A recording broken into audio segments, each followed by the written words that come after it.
Juru bicara Partai Keadilan Sejahtera atau PKS, Pipin Sopian, mengungkap bocoran bakal calon wakil presiden pendamping Anies Baswedan.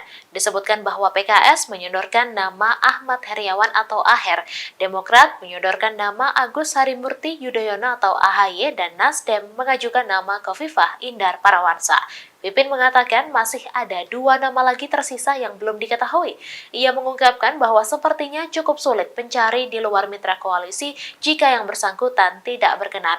Sementara itu, Wakil Ketua Dewan Suryo PKS, Sohibul Iman, memastikan nama Menparekraf Sandiaga Uno tidak masuk dalam daftar nama bacawa pres Anies Baswedan.